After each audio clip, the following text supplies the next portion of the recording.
sharaf weyn u ahayd Puntland oo ahayd qof horey uga soo shaqaysay Puntland iyo Soomaaliya guud ahaan haddana positionka labaad ee u sareeya UN-ka joogto runtii farxad bay noo ahayd kulanka iyo booqashada waxaana muddadii ay joogto ay la kulmi doontaa qaybaha kala duwan ee dawladda iyo ururada bulshadaba waxaan rajaynaynaa inay arrimaha ay u timid oo runtii salka ku hayay dardangelinta arrimaha doorashada ee dalka fooda ku haya oo aan rajaynayno maalmaha dhow oo soo socda inay bilaaban doonaan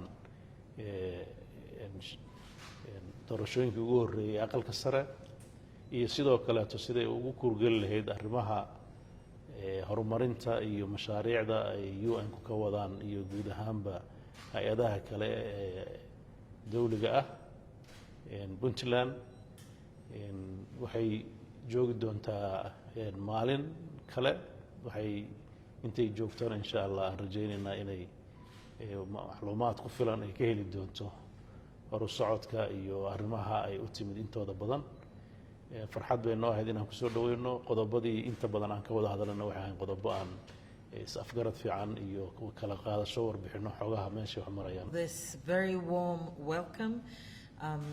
The visit to Puntland has been at the invitation of the President. When he met me, he told me that I needed to come to Puntland, and I have not been here in 10 years, and I can see the difference, the changes that have come about because of the hard work of yourself, your cabinet, and the people of Puntland. So I'm very pleased to be here today. We've had the opportunity to consult. We've talked about many issues, and I think there's a recognition that we're at a historical moment in time, and that this moment in time is about prioritizing the elections.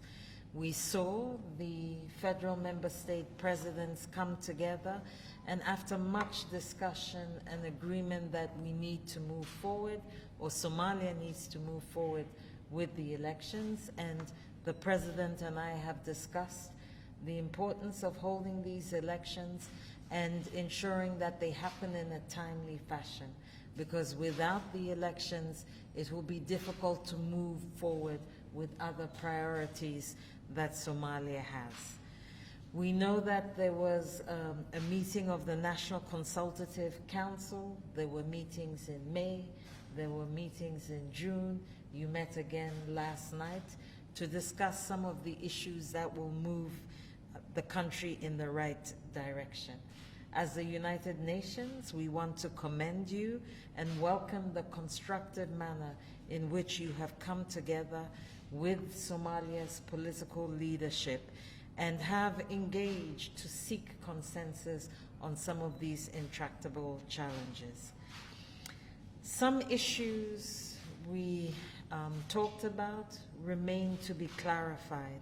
In particular, we discussed the need to deliver on commitments that have been made. One of the commitments I continue to advocate, I see Mr. President smiling, he knows what I'm going to talk about, is the 30% quota for women. And the President assured me that this is a priority for all the presidents, and he's looking at concrete measures to move this forward. He also mentioned some of the challenges that come with trying to ensure you have an inclusive process that includes not only the women, we talked about youth, we talked about the underrepresented, and ensuring that they have space moving forward. As we move forward, we also talked about the importance of continued cooperation, the continued cooperation of all the federal member states with the support of the international community. We committed that we stand behind the Somalis and that there is funding that is available to begin the elections immediately. The President informed me that during the meeting last night, it was clear that by the first week of August, am I correct, most of the upper house elections would have begun, and that will signal that the process, the car is on the road and the car is actually moving.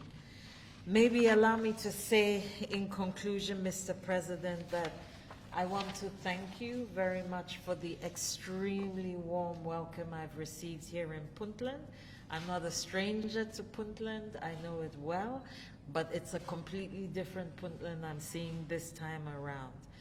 The United Nations looks forward to continuing this excellent cooperation that we have with you. We know the first hurdle is the elections, but as we discussed, there are other hurdles when it comes to security, when it comes to the Constitution, when we ensure, we support you in ensuring this federal experiment here in Somalia works, and that we ensure that we are supporting you to build a Somalia that has space for all its citizens. So thank you so very much.